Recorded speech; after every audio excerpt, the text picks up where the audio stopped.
is up, Nerds Nation? Welcome to the Effin' Nerds podcast with the most dynamic duo in all of podcasting. I'm Nick D'Izio, and sitting across from me is my guy, Martin Moreno. Mank. Mank. We got a brand new effing movie review for you guys on deck. But before we get started, if you're watching on YouTube, please subscribe and give this video a thumbs up. And if you're listening on Spotify, Apple Podcasts, or anywhere else, please check back each week as we try to upload new content for you guys to listen to. 1930s Hollywood is reevaluated through the eyes of a scathing social critic and an alcoholic screenwriter, Herman J. Mankiewicz, as he races to finish the screenplay for Citizen Kane. Mank stars Gary Oldman, Amanda Seyfried, and Charles Dance, and is directed by David Fincher, with a screenplay from his late father, Jack Fincher. Mm-hmm. So, Martin, yes. We made another return to the movie theaters to see Mank. We did not wait for it on Netflix. We went to the theaters to go see it. That's right, because that's what, if you love movies and it's safe, that's what you do. That's what you do. Mm-hmm. So let's get into this. Start off with your positives. Obviously, Mank is a very Oscar favorite contender, I guess you could say. Beatty, I guess. Oscar Beatty. Mm-hmm. Definitely Beatty for sure. But we said that this was made to, this was going to suck the Academy's dick. And that's exactly... Gargle the balls. Just go all out. You need to relax. A little graphic, but it's okay. Professional, bro. It's a professional, yeah.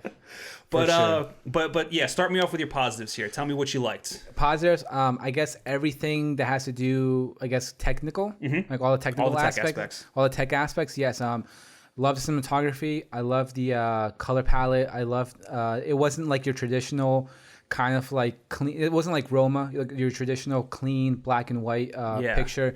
It did have the kind of like old school feel to it. Mm-hmm. Something that we should just kind of get off the bat really early on is that this movie did so much to replicate the spirit and identity of Citizen Kane. Yes. In regards to its pacing, in regards to its scene transition, in regards to its look, in regards to its audio. And then even nods, so many. Some which were, I guess, like Easter eggs, you know? Yeah, but not so many, not necessarily Easter eggs because they were very obvious, right. You know, but it worked well. Like it was properly worked into the story, it was properly worked into the movie. So I loved how the film looked. Like I said, it wasn't your traditional clean black and white. It did have that sort of like, it was almost kind of like dark in a way, but it was still clean enough to kind of make out the picture. Mm-hmm. And I loved I thought the score again. I mean, you can't go wrong with fucking Trent Reznor and it's Trent Reznor. They actually don't have the biggest resume. Obviously, when you think about it, they only started composing films not like. Social Network, I think, was I think it was like their first, yeah. Right, so and they've done every Fincher film since. They did Watchmen, which was incredible. Right. They've done a couple other TV shows. They did the score for like Patriots Day, the Peter Berg movie with Mark Wahlberg about the Boston bombings, which I really like that film. I really like that film too. The film was really good. But they're really like kind of like a go-to for a lot, and like because of the success that they've had and their short amount of body of work, I think they're very in demand, I guess you could say. And obviously 9 Inch Nails, fucking awesome. I'm a massive 9 Inch Nails fan. Yeah. So saw them at one time in Panorama. It was fucking awesome. Oh, nice. Yeah, it was a good time. But yeah, in terms of like we said, like all the technical aspects of it, I thought it was incredible. The acting, I thought there was a lot of good performances. I thought Lily Collins was great. I thought Gary Oldman was just as good as we thought he was going to be. Yep. Charles Dance is just fucking Charles Dance. Like, I love Charles Dance so much. Yeah, man, you know, and this is a really good performance from him too, because like there were moments where I didn't really see Charles Dance, because Charles Dance has a very specific voice and a very specific cadence, and I feel like he alters it like slightly here, and he really settles into this role. Where I don't see Charles Dance. We've also kind of hardwired into our brain of Charles Dance being a bad guy. Yes. So in this way, he plays William H. Hearst, right? That's the name, William H. Hearst. William Randolph Hearst. Nobody makes a monkey out of William Randolph Hearst. William Randolph Hearst. Again, like the sound, yeah, the sound, the way they talk. Yeah. Mank. You know, it was so good. Yeah. But yeah, he's very fragile. Yeah. He's a very fragile and vulnerable character, and it's a complete 180 to almost every single thing we've seen. Right, Charles who's Dance more of this do. very powerful, like you said, like villainy figure. The bad dude. So to see this kind of contrast of this character in regards to like all the other characters he's played before was really great to see. I still think my favorite performance. Shout out to Amanda Seyfried. I thought she was great, but I still think my favorite performance was Mayer. Louis Mayer. Yeah, the actor's name is Arliss Howard. And I'll actually give you a little history on Arliss Howard because he played John Henry in Moneyball. So John Henry was the character. You love Moneyball. I do love Moneyball. A lot of my friends don't like Moneyball and they give me shit for it, but I think Moneyball is one of the best sports movies ever made. It's fine. Fuck with me. But yeah, he basically plays the Red Sox owner that offers Billy Beane the job at the end of the movie, and it's a fantastic scene. He's only in one scene, but it's a great scene. Great dialogue, great writing. Yeah, because I'm not too familiar with him. I mean, I haven't had a chance to look up his resume, but he didn't really. He pops up here and there. Okay, yeah, but I thought he was great. My favorite scene of the movie still the very early on when they're it's like the one shot. When they're walking, yeah. Walking down, and it's still one of my favorite lines in the movie. $1 million a year we spend on stories we never even film. Why not? I'll tell you. They don't make me cry. What makes me cry? Emotion. Where do I feel emotion? Here, here, and here. Yeah, so good. But I thought performance was good. I thought everything technical aspect was good, and I thought the first half of the film was incredible. Second half of the film, I guess we'll get into. Yeah. So I kind of would reiterate a lot of the positives you said. Obviously, the acting is really great across the board. Gary Oldman's fantastic. Charles Dance is amazing. Amanda Seyfried, I thought, stole every scene she was in. I thought she was fucking phenomenal. And I also think that she's due. She's due. She's definitely due. Like I think she does deserve like a nomination for supporting actress. I definitely think a lot of people. Did she get for Les Mis? Wait, was she Les Mis? She wasn't Les Mis, right? I think so. Yeah. Yeah. No, she didn't get Les Mis. Like a supporting actress was Anne Hathaway. And she won it, right? Yep, she won it. But yeah, I think I don't know if it's like Mean Girls or what, but I think she still kind of has this sort of shadow over her, especially when she does movies like Mamma Mia. Right. And but she's an incredible actress. She's so good. She's incredible, and I think I kind of got over the sort of like Mean Girls, Mamma Mia vibe. I think, or like even like Ted 2. Like, right. Yeah. But I think she's really good, and yeah, I'm with you, man. I thought she was great in this. Yeah, she really was. She definitely demands the screen whenever she was on. Right, I would agree. And then I also love Tom Burke, who plays Orson Welles, and I think it's a fucking crime that he's not in this movie more because Tom Burke really captures Orson Welles like to a fucking T, even his voice. It's so good. And the thing too is like that's someone who I was looking forward to because for starters, I'm not too familiar with the actor. I don't know what he's really done. But you like just me as a fan, I'm kind of looking forward to that that Orson Welles performance. Like yes. I'm trying to see like I want to see what this guy brings to it. Right. And from the very beginning when we get the when he's like talking on the phone. Oh, you got it. I didn't get it. Oh, you didn't get it. He's still there. Sorry, guys. We got this fruit fly who's been invading our personal space for the last like 3 fucking episodes. Yeah. He wants to be a part of the show, bro. He does want to be part of the show. You can be part of the show. It's all good. But yeah, when he's like talking on the phone, yeah, and it's like it's beautifully lit because it's like very dark, but like you have these like sort of like these mirror lights. Yeah, because he's obviously he's working on a movie, and the mirror lights give off like this glow. Yeah, and it's like, but again, it's like it's very dark, but it's like dark, but like not really. It's kind of like just the way the color aspect and the way the movie was shot that was really cool. But yeah, I thought he was incredible, and I'm with you, man.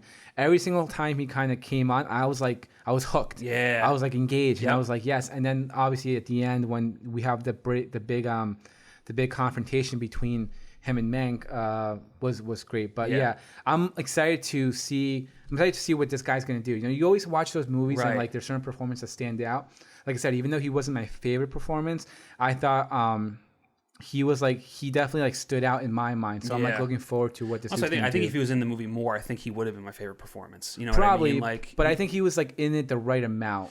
It was like right. I mean, we'll get into like the story aspects and what the movie's actually trying to tell you. But yeah, I do agree. But I did want more of him, so I guess that's a good thing. Like the movie's called Mank. Yes, exactly, exactly. Also, like you said, the technical aspects are fantastic. It really does emulate a movie that came out and that feels like it would have came out in the 1930s. From like the cigarette burns. You look for it, you can see these little dots come into the upper right-hand corner of the screen. In the industry, we call them cigarette burns. The dust on like the film reel, like the sound design and the sound editing, I think are amazing. Like even when they're speaking, you get like this echoey sound. Yeah, it's almost like the dialogue. Yeah, it's like I was telling you, it's like loud but kind of muffled. It has like it definitely. I said it did everything it possibly could, and I thought it did it really well to really embody like the spirit of Citizen Kane and embody like its look, its identity, everything about it. But not just that, but like those movies of the time. Right. And everything about it I thought was just really well done from a technical aspect. It's gonna get all the fucking we'll probably get into it, but in terms of like technical aspects, it's gonna get all the awards, all the nominations, I think. Yeah, I think so too. Then the other thing I also want to highlight as my positives, and it also counts as a negative, is the story. So obviously we'll get into some of our issues, but I like what the movie's trying to tell, and it tries to tell a lot. So it talks about, at the time, the changing of the film industry, obviously like really focusing on sound in film, like with talking and dialogue. It deals with like the Great Depression going on at this time. It deals with like a lot of the politics and the influence kind of Hollywood has over like certain elections and things like that, which just feels very relevant to today. And then like just the struggles of the creative process and like all this stuff is trying to tell like all of it to me was very interesting. It's always interesting to watch movies about making a movie. It is. You get those behind the scenes conversations. Yes, it always is. But kind of now transitioning into the negatives, what I had an issue with was really the pacing of the movie, and obviously it's trying to emulate Citizen Kane, but that doesn't take away from the fact that the first like half, like I mean, I don't even think the complete first half, but definitely the first act has so much energy, and I'm so like invested into it, like going from, seeing Mank and how he gets into a car crash and why he's kind of he's in a cast and starting the process of writing the script, and then doing the flashbacks to having the which is probably like one of my favorite scenes is when they're doing like the pitch meeting for David O. Selznick. So good. Which is so good. You get that walking scene with Louis B. Mayer, and then obviously telling everybody in MGM that they have to give up their salaries because of the Great Depression. And it's basically just one big show, and he's just one big scumbag. Yeah. Like all of that is fantastic. Then you get into like the second half, which really focuses on Manx seeing the ugly side of Hollywood almost, and then it deals with a lot of the politics. And that's where the movie really slows down, and it's not as interesting. And I think it's a little bit like I get it's got to be the writing, because like obviously Fincher's a pro. He's one of the best directors working today, but like it's just not as strong as I think it should be. And I almost wonder if it shouldn't have delved into that. Right. I think in the third act, I think it picks back up and it kind of brings the whole movie home.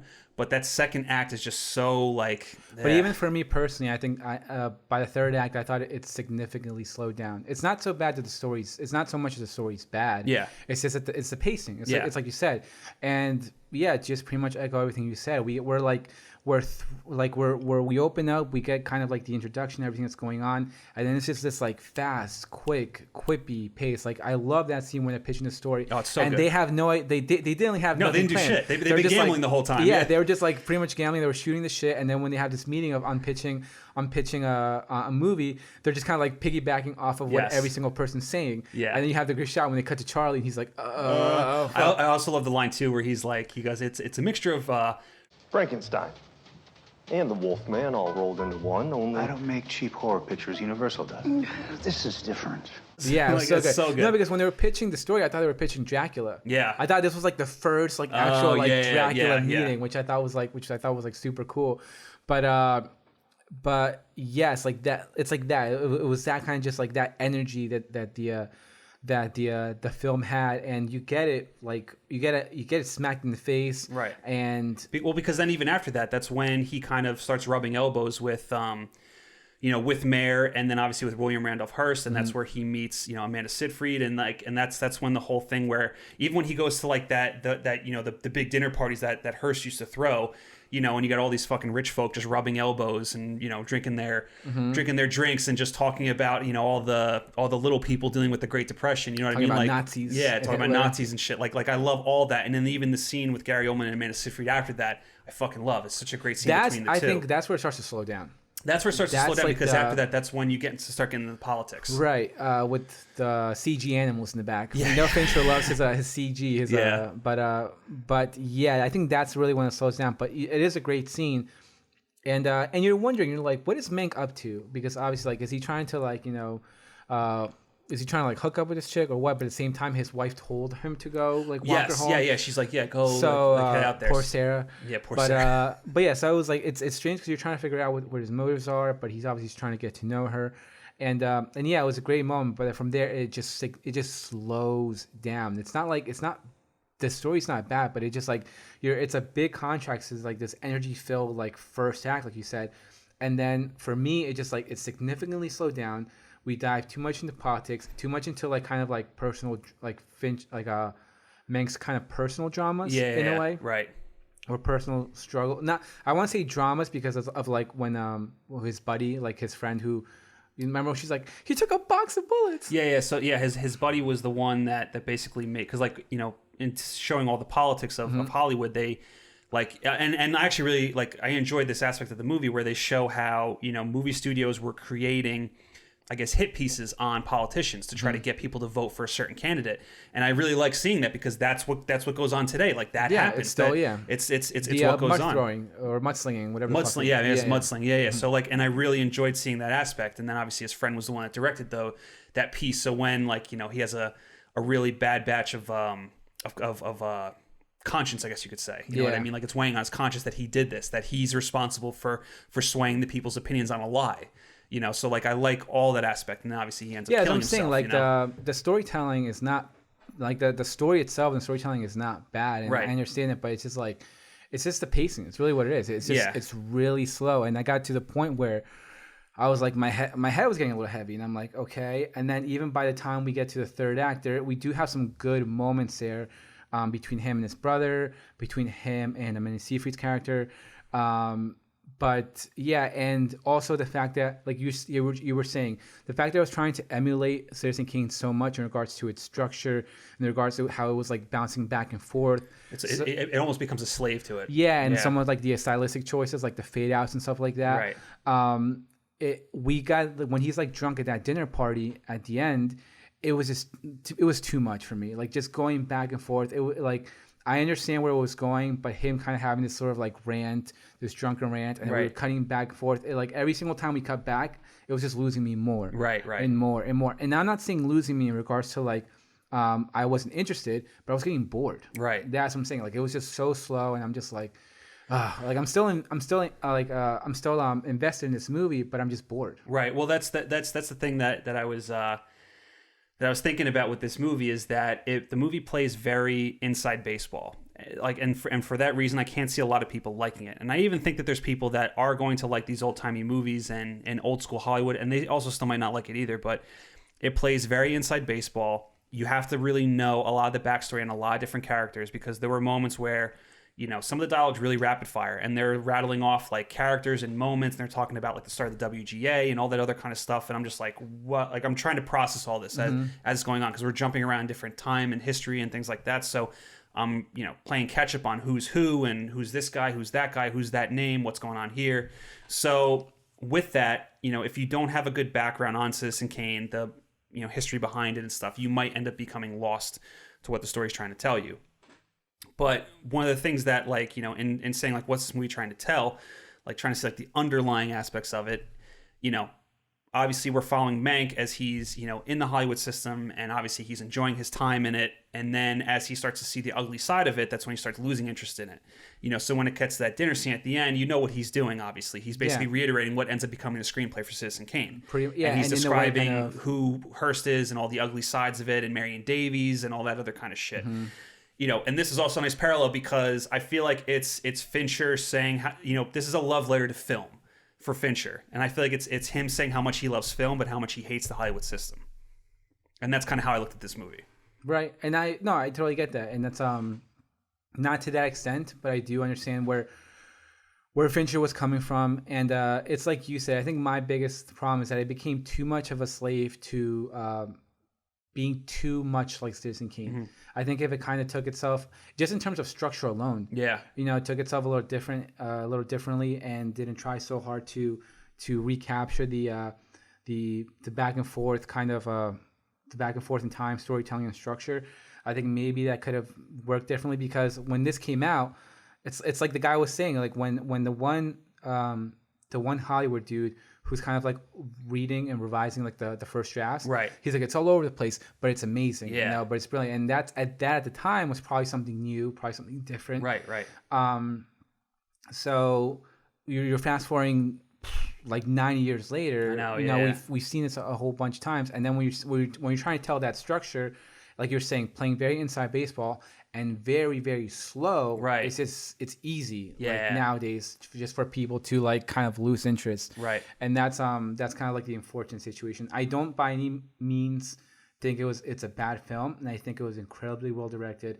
I liked the script. I do like the writing, but I just think it's just slow. Yeah, like I think if they did something in that, I think the second act needed something to really get the audience really invested in the story, because there is a bit of a lack, like, and like I'll kind of come back around to this, but there is somewhat of a lack of an emotional attachment to a lot of these characters, because I think of the fact that you're jumping around in time and you're kind of seeing the bullet points of this story. So there's not a whole lot that as an audience you can really like latch onto and have some sort of investment in. That's a really good point.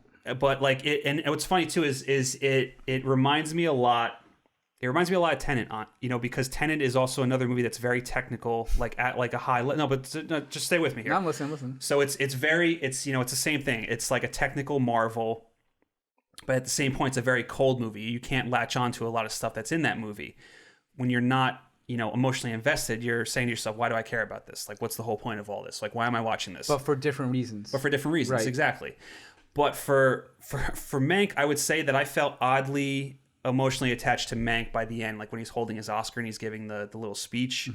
Like I felt it. I felt for the guy. I was happy for him. So somewhere in there, it did latch on to me. So I will give the movie that. Like I did care about this guy. I wanted him to finish. I wanted him to succeed. Because a lot of times, like when he's talking to his brother, and he's like, he goes, "Oh, I'm washed up." I think that's where it does bring you in a little bit from like an emotional standpoint. Right. I think obviously that's probably us too, like obviously being brothers and stuff. Yeah. When you have that, like when he has that conversation with his brother, I thought it was a really great moment, and then just getting his brother's approval probably meant the world to him. Yeah. And right after that, and when he's like, okay, I want writing credit. Right. Because he's like, it's the best thing you've ever written. Right. He's like, and it's almost like, Scarlet Letter, because it's my name. Right. Yeah. It's like he wants to be remembered. He wants to not as this like drunk asshole who fucked up a whole bunch of times, and who was washed up. Exactly. Yeah. And was washed up, but like that bounce back story, like, hey, I wrote this.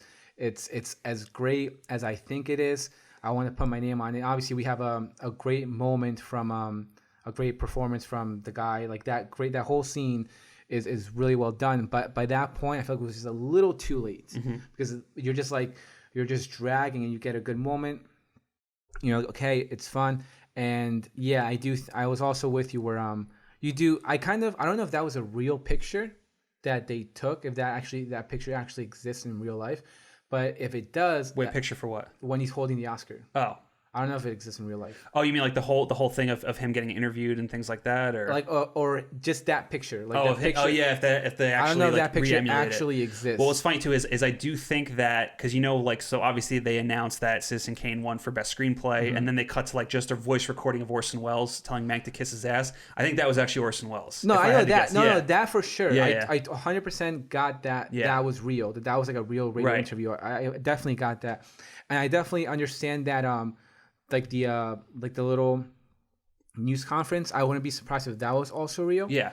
But just which is another thing too. Like it goes, it wraps up quickly. It does wrap up quickly. Which again is a fucking nod to like old school films. Right. Again, North by Northwest. Yeah. I keep talking about it. That movie wraps up in like 10 seconds. Right. Like she's like hanging off the mountain, and then like he pulls her up and they're on a train, and it's over. And that's it. And you're like, what the fuck? What just happened? Yeah.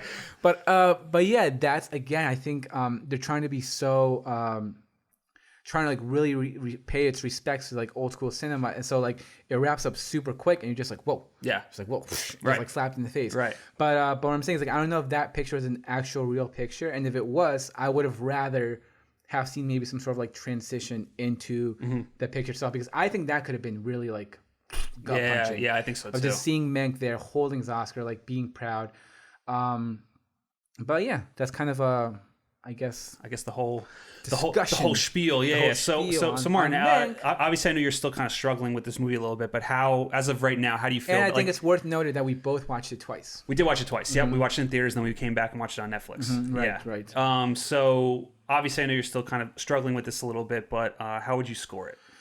I mean, I there's a lot to applaud.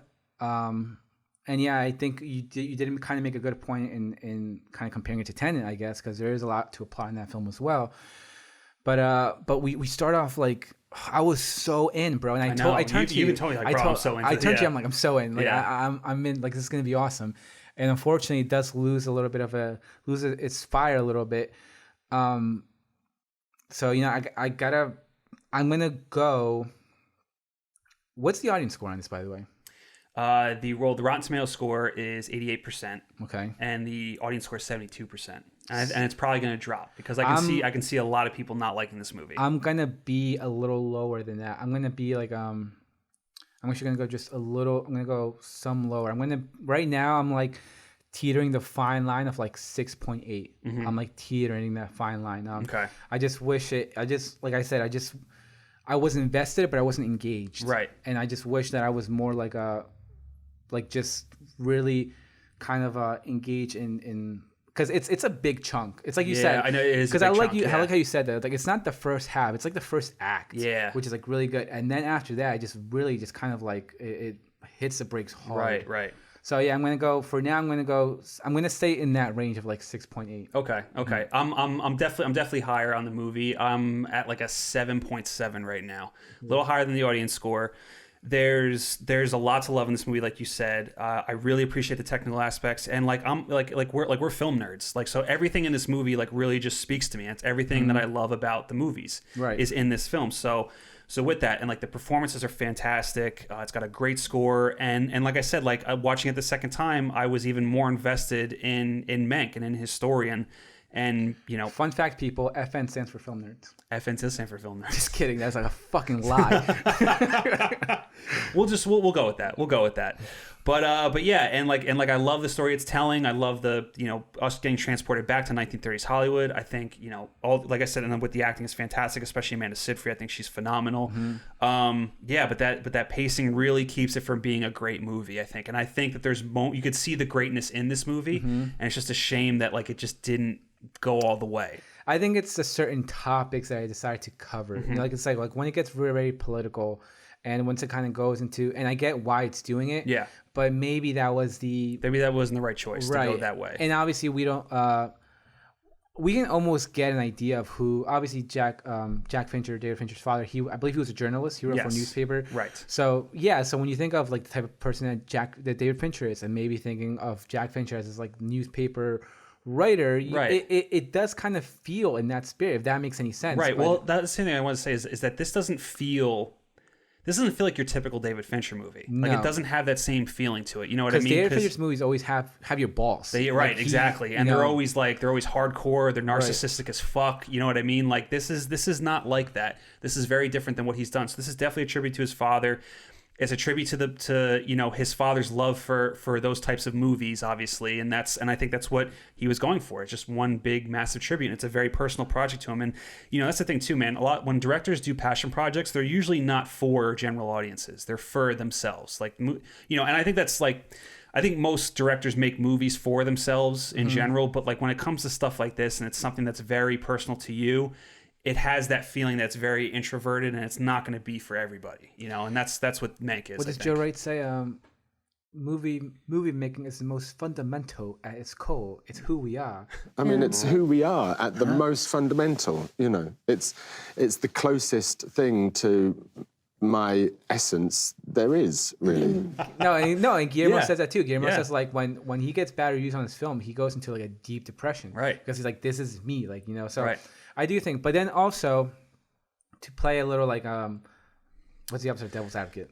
I don't know. Whatever. Is it not devil's advocate that you're trying to go for? I'm going to go against it. Like when you think of like... You're going against the grain here. When you think of like Tarantino's Love Letter. Right. And Once Upon a Time in Hollywood, yeah. Right. So it's like that. So everyone kind of does their things differently. But I'm with you. This is just straight up him paying respects to his father and telling the story, I guess, that he wanted to tell. Right. And he did, and he told it well. Right. He does tell it well. Yeah. Like Fincher's a perfectionist, bro. Yeah. Like he's gonna... his movies are always very well directed, always very well done. Unfortunately, the story just wasn't as engaging as I would have liked it to be. Right, and I think the last thing I'll say about this too is that there's one line in this movie that I absolutely love. It's probably one of my favorite lines of the year. Yeah, and it's gotta feel here, and here. No, not even that, dude. But I think it sums up this movie perfectly, because obviously this movie is about Herman J. Mankiewicz. It's all about him. It's all about his struggles in Hollywood and getting this film made. And he there's a line that he says in this movie where he's like, You can't tell a man's life in 2 hours. What you can only hope to do is leave an impression of one. And I feel like that's exactly what this movie is. It just leaves an impression of this guy's life, and you basically just take it or leave it, you know? Right. So now, what do we want to get into Oscar conversation or no? Yeah, I think we can go into the Oscar talk for this movie. So what are you thinking? Well, aside from like nominations for all like the technical aspects of it, I definitely think it's going to get it for all that: sound design, sound mixing, production, cinematography, all that jazz. But now when we get into acting, writing, best picture, best directing, I think it's gonna get nominated for all of it. I think so too. But But the thing is it's like I know you're more on like when you think of like the films that get chosen by the Academy. I know you disagree on them more. I do. Than I do. I'm for the most part. I want to say for the most part, I'm usually like okay with the nominations. I'm like okay, I understand. Like I don't hate it. I think this is going to be a situation where like obviously we still have some like the deadline's been extended. Yeah. So we are kind of in a way. I mean, this fucking year, man. We're in December. So much movies already came out. Like, and there's still a lot more that have to come out. Right. You know?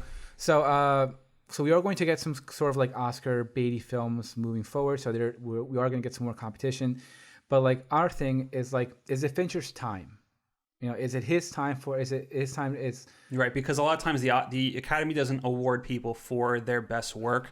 They usually award people when it's their time. Right. Like when you think, as much as I love Scorsese, yeah, I didn't think the competition that year was great. Right. But it was also his time. It was also his time. And The Departed, I mean, we can argue this, but The Departed is not his best movie. Even though The Departed is awesome, it's not his best movie. That's the same thing when DiCaprio won for The Revenant. 100%. The Revenant is not his best acting role ever. You know what I mean? Like, and I thought that Michael Fassbender was going to get it for Jobs. Yeah. I definitely, I was fully convinced that like, I remember when they announced that he was going to team up with Inarritu, I'm like, okay, he's going to get it. Yeah. Like, this is it. Yeah. Because for fucking DiCaprio, there's always that one person who's just does better. it. Who's just Same thing with Joaquin. better. Even though Joaquin doesn't have as many nominations, there was always that one person who did it a little bit better. Right. And then I saw Jobs, I'm like, fuck, this is the one person. Right.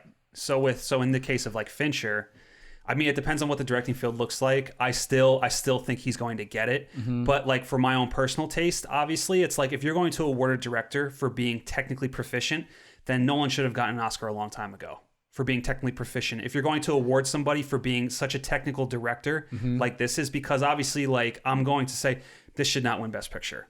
It should not win Best Picture. I don't think it should win. But I wouldn't be surprised if it did. To right now, it's not really. Even like Gary Oldman, I was kind of sure that he was going to get it. Yeah. But I don't think so. Like, no, because Gary Oldman's fantastic. He's great, but it's not. It's nothing like It's nothing like grand. Like, but at the same God, time, so it's good. like we said, like we're in this year where the competition's gonna be very muddled. It's gonna be weird. Like The Way Back feels like it was years ago, and it was fucking like March. I know, and Affleck's probably gonna get forgotten by the time Best Actor comes around. But it's besides the point. Which is unfortunate. I know. I'm hoping he doesn't. Yeah. But yeah, if that's the case, I think. But see, that's the thing. It's always a good discussion when you think of like, I guess like in terms of like, Nolan definitely has that sort of audience recognition because of the Batman films. Like, let's be real, that's what it is. Yeah. So it's like the Batman films really put him in terms of like a mainstream perspective, put him like high up top. Right. So his name just has a little bit more appeal. But for us, and just like I think like when you go to like general audience, you say Fincher or Nolan, I would be surprised if they can name maybe like 3 David Fincher films. Yeah. And granted, David Fincher doesn't have the biggest resume. No, I would agree. I would agree with that. Yeah, when you think of Nolan fucking works, bro. I know. In this past decade alone, he put out like 5 movies, Yeah. like one every 2 years. Yeah, something like that. So I understand your argument, I do, but this film is like we were saying, it was just more. This definitely feels like it's something geared more towards. Oh, it absolutely is. Yeah, well, that's always been the thing with Nolan, is that obviously like the general audience loves his movies, but I feel like a lot of the snobby Oscar voter types are turned off by what he does with like sound and score and how loud the films are and. I think that I do agree with you, but I also do think it's that I think like, oh, it's a superhero movie director. I think that's I were to say, I think which is stupid. I know, but that's unfortunately how the Academy is. They just like, oh, the guy who directed Batman. Yeah, exactly. I don't want to nominate him. Because if it were like time, if it were like for dudes, and he should have gone it for Dunkirk. Yeah, I agree 100%. That's like the most kind of like Oscar baity film that you could have done. So and then in terms of being technically proficient, like Until he does some bullshit like The Artist. I know. You know? He's never going to get an Oscar. Yeah, I mean, you never know. But I know. If he were to do something like this or like The Artist or whatever, then his chance immediately increased. But I do think that Fincher's going to get it. I think so too, I don't think... This, honestly, bro, this is like bottom tier of like Fincher films, in my opinion. Yeah. Only because his movies are so great. Right.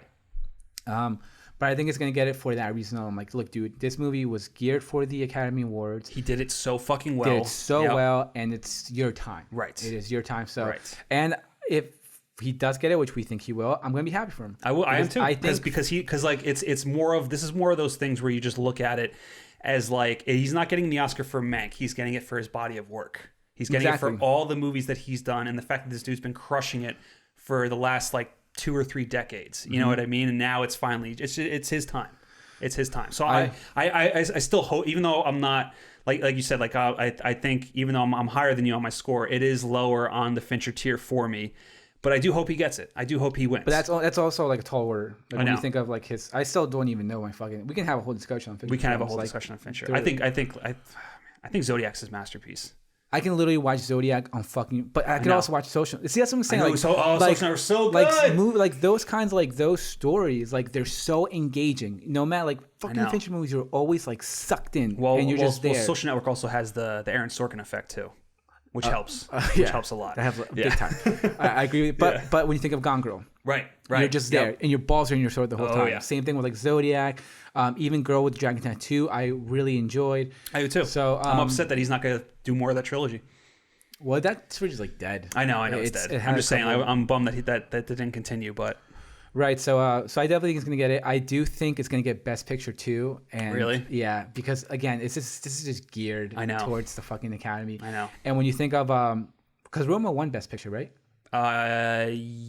Yes. No, I think Roma got director. Roma got director, right? Because I remember from when 1917 came around, I thought it was gonna be the same thing. Right. He got So, but this again, it's a love letter to film. Mm-hmm. It's I don't think Citizen Kane is the best film. I don't get why people fucking love them. I don't whatever. That's a whole nother discussion. I know it's a whole nother discussion, but obviously like Citizen Kane is basically Hollywood royalty. You know what I mean? Like it's that movie that a lot of people go back to and look at as almost like the start. The reason why Citizen Kane is looked at as the best movie of all time is that it's looked at as the very start of a change in how films are made, because like, and I'll never forget this too, because in my film class we like broke it down. Like one of the things that always stuck out in my mind is that it's the first movie that was ever to show ceilings in a movie, because movies were made like on sets, and obviously like the ceilings were never there because the lights had to come in.